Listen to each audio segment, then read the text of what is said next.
Hi friends, ಅಮ್ಮನ ಕೈ ರುಚಿಗೆ ಸ್ವಾಗತ. ಇಷ್ಟು ದಿನ ಅಡುಗೆ ಮಾಡ್ತಾ ಇದ್ದಾಗ ಮಟನ್ ಸಾರು ಪುಡಿ ಅಂತ ಹೇಳ್ತಿದ್ದೆ ಅಲ್ವಾ. ಅದಕ್ಕೆ ಏನೇನು ಹಾಕ್ತೀನಿ ಅಂತ ಹೇಳಿರಲಿಲ್ಲ ನಾನು. ಅದನ್ನು ಹೇಳ್ತಾ ಇದ್ದೀನಿ. ನಾನು ಮನೇಲೇ ಮೆಣಸಿನ್ಕಾಯಿ ಧನಿಯಾ ಎಲ್ಲನೂ ಹುರಿದು ಪುಡಿ ಮಾಡಿ ಇಟ್ಕೊಂಡಿದ್ದೀನಿ. ಅದನ್ನು ಇವತ್ತು ತೋರಿಸ್ತೀನಿ ಮಟನ್ ಸಾರಿಗೆ ಹಾಕೋದನ್ನು.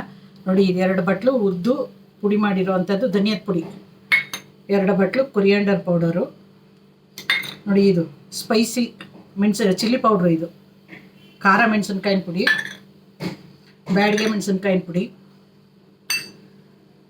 ಅರಿಶಿನ, ಇದಿಷ್ಟೇ ಹಾಕೋದು ನಾವು. ಇದು ಮೂರನ್ನು ಚೆನ್ನಾಗಿ ಪುಡಿ ಮಾಡಿಬಿಟ್ಟು ಇಟ್ಕೋತೀವಿ. ಯಾಕಂದರೆ ಧನಿಯಾ ಪುಡಿ ಮೆಣಸಿನ್ಕಾಯಿನ ಪುಡಿ ಹಾಕಿದಾಗ ಒಂದು ಸ್ವಲ್ಪ ಖಾರ ಹೆಚ್ಚು ಕಮ್ಮಿ ಆಗೇ ಆಗುತ್ತಲ್ಲ, ಅದಕ್ಕೆ ಒಟ್ಟಿಗೆ ಮೂರನ್ನು ಬೆರೆಸಿ ಇಟ್ಕೊಂಡ್ಬಿಡ್ತೀವಿ ನಾವು. ನೋಡಿ, ಇಷ್ಟೇ ಮಟನ್ ಸಾಂಬಾರು ಪುಡಿ ರೆಡಿ. ಇದು ಖಾರ ಕರೆಕ್ಟಾಗಿರುತ್ತೆ. ಇದು 2 ಬಟ್ಲು ಧನಿಯಾ ಪುಡಿಗೆ 1 ಬಟ್ಲು ಸ್ಪೈಸಿ ಚಿಲ್ಲಿ ಪೌಡ್ರು ಮತ್ತು ಬ್ಯಾಡಿಗೆ ಮೆಣಸಿನ್ಕಾಯಿನ ಪುಡಿ 1 ಬಟ್ಲು ಹಾಕಿದ್ರೆ ಸಾಕು. ಇದಕ್ಕೆ ನೋಡಿ, ಮಂಡ್ಯ ಸ್ಟೈಲನ್ನ ಮಟನ್ ಸಾಂಬಾರು ಪುಡಿ ರೆಡಿ.